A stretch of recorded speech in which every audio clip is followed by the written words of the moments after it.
Hello everybody, I was gonna do a little video tonight.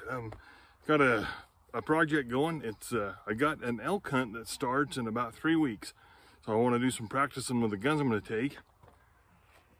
So here is my 10-inch barreled 44 mag Ruger Blackhawk, but I put a Bisley grip frame on it. So gonna do some shooting with this. A little backstory on this gun. You guys watch my channel, you know that I love guns more than anybody in this world and have a ton of fun with them, but I like the stories on the guns as much as the guns themselves. So the story on this gun is, I was working in Wyoming and some relatives had bought a 10-inch gun, and I shot a little bit and really liked it. So I picked one up, found it was the standard Blackhawk, and I was able to find a Bisley grip frame to put on it. So that has been, boy, 11, 12 years ago when I first put this gun together. Shot it, liked it, super accurate. It's a big old cumbersome looking thing, but it's really handier than what a guy would think. As in Wyoming, I worked part-time in a saddle shop, and so I built this cross-cross holster for it, and fits super good. I've actually carried this gun quite a bit on a horse, and got the holster that fits good. It's a cross-draw setup. It's really pretty handy on a horse. You don't want to go hiking with it all day, of course, but so there's the holster for it. Works good on it. So a little bit more to the story on this. I shot it for probably 5 or 6 years. Kind of got bored with it, honestly. I'm not sure what happened, but I decided I'd put it on the internet for sale. So I put it on the local Utah website for selling firearms, and an older gentleman called me and wanted it. So he come to the house, looked at it, decided to sell it to him. Well, if anybody's ever had seller's remorse, it's like you think it's a great idea until you see that gun leaving your property and you're going, oh, wait a minute. That's exactly what I had. So I talked to the guy and I says, all right, I'm going to sell this to you, but if I decide I want it back, would you ever be interested in selling it back to me? He's like, you know what, maybe. So a year or two goes by and I'm like, I got to get that gun back. So I called the guy, tried to buy it back from him, even sweeten it up $100 or something. No dice. He's not selling. He likes it. It's really unique. They don't make one of these. I mean, unless you have a custom deal like I've done here, you got to change out the grip frame, of course the grips, hammer, and trigger. So a 10-inch Bisley does not come stock from Ruger ever, anywhere. So he thought it was neat. So he's like, no, I don't want to sell it. So another year or two goes by and I thought, I'm going to give this guy a try again. So I call him back and he goes, I won't sell it, but what do you have to trade? I said, I don't want your cash. So I ended up scrounging up a Smith & Wesson that he wanted, so we traded for it. And so I got the gun back, so now I've sworn I'll never sell it again. But I'm going to try to harvest an elk with it. So we'll see how it goes. So the ammo I'm using, and I've shot this load I've developed quite a while ago. It's a home cast. Of course, you guys hear me talk a lot about my home cast bullets. 315 grain gas check. It comes out of a Lee mold, big wide meat plate on the front. I've got 2400 is the powder I'm using, and I've chronographed it out of this gun going about 1200 feet per second. I think by anybody's standards, that's a pretty top end load. So I was looking through my notes when I was getting ready to do this video. I actually shot this in a rifle quite a bit. I've got a Winchester Model 94 with a 16-inch barrel and 44, and I was getting about 1450 out of that 16-inch barrel. So thought that was interesting. I mean, even with that, boy, big game load for brush ranges, close woods ranges, 315 grain bullet out of a rifle going, 1400 feet. That's pretty serious load, I feel like. So one thing that I was thinking about today before I did the video is 2400 powder. Of course, in today's world, the Alliant powders are non-existent. I haven't seen a can of Alliant anything on the shelf for a couple of years. So I've got a few cans stashed, so I'm going to be pretty conservative with my ammo. But we talk about primers. There again, primers in today's world are, man, they are worth their weight in gold. So I myself, in my experience with reloading, 45 ACP, mid-range 44 mag loads, 44 special loads, I've interchanged Magnum and non-Magnum primers pretty much on a whim with very little results. 2400 powder is an exception to that. 2400 powder is a standard primer only. Magnum primers with close to Magnum loads in 2400 will give you pressure spikes. That's kind of a known thing a little bit. I've experienced it. I didn't realize that. I started using 2400 powder lots of years ago, and I assumed a Magnum primer, seen some erratic pressures, did some reading on it, went to a standard primer and haven't looked back. Another exception to that rule is H110. H110 in the manuals pretty much are maximum loads only, and they require a Magnum primer. So I'm not a fan of H110. I don't need to be surfing on the top of the hill like H110 does. A lot of people had great results on it. To me, this is a close to Magnum load. I think with H110, you could probably push this bullet even a little bit faster. I don't need to. In this gun, recoil's not horrible. Tell you what, when you touch the trigger off on this, you know something's happening. It's substantial. There again, I don't need to play with H110, 296 to try to squeeze another 100 feet per second of it. I just don't need it. I think that 315 grain wide flat point bullet going 1200 feet is plenty gun for even up to elk. Of course, the range is a big deal. I'm gonna do some shooting with it here. This gun right now is sighted in for the 240 grain load. I'm not sure where the point of impact is gonna be. That's kind of the whole point of this video is to see that, get the gun sighted in. I'm gonna be able to hunt the elk during the rut. And a lot of times if things go right, you can get those elk pretty dang close. I'm gonna limit my range at 50 yards. If it's past 50 yards, I'm not gonna take a shot with this gun.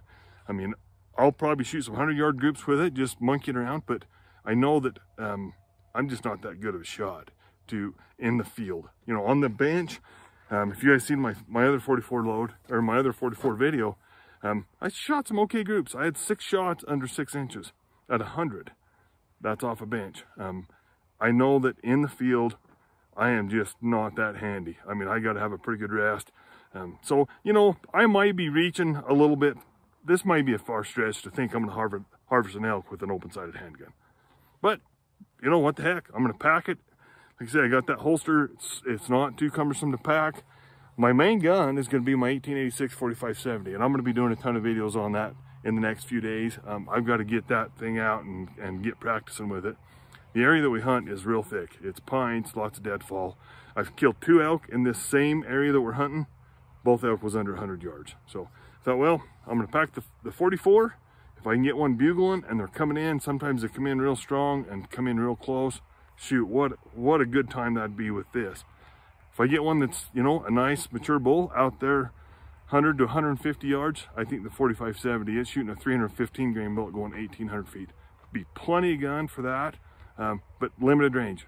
Not even come close to shooting past 150 yards. That gun with the sights and such, and my ability, I'm just not gonna do it. So anyway, we'll see where the point of impact is on this guy and do some shooting.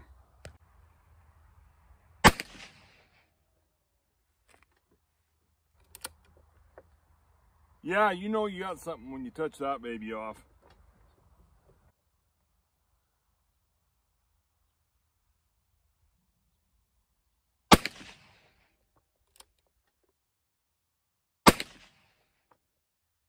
All right, we'll walk up and have a look. Yeah, that puppy's got a little bit of recoil to it. Yeah, that's not something you want to shoot all day. So hopefully we've got some decent groups here, see what it looks like, see where the point of impact is. So, not a bad group. It's going to take me a minute to get used to this guy though. So I think the first shot was here, because I think I flinched a little on the very first shot. I think these were my next 2.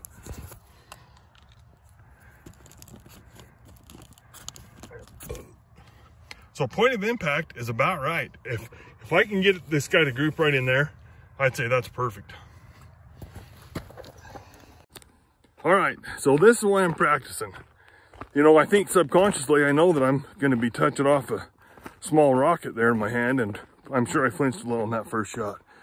So this is what I'm gonna do over the next couple weeks. Go 2-3 times a week, shoot a few rounds out of it. It makes me think about, you know, when I was a kid, Ross Siegfried was a big gun rider. I think every 80s kid growing up reading gun magazines wanted a 475 Limbaugh because of what Ross Siegfried wrote about him. It was interesting because that guy was a legend shot with revolvers. And I read all kinds of stuff about him. I mean, I think he killed an elephant in Africa with a handgun. That guy did all kinds of cool stuff. Well, later, I actually stumbled on one of his old articles on the internet, and he talked about practicing with the 475. And I mean, I thought, man, this guy's a superhuman. He can go out and shoot a box of shells and be accurate. He said he actually, when he was practicing for a hunt with that gun, he would shoot 10 rounds only. And he says he just got flinching, and he just figured out when he was going to go practice those limited amount of rounds, he could shoot more accurate. I think I'm going to follow suit on that. I might shoot, I got 6 in the gun, I might shoot 1 more cylinder full and probably call it a night. So hopefully I can get a little better group out of it and see how it goes.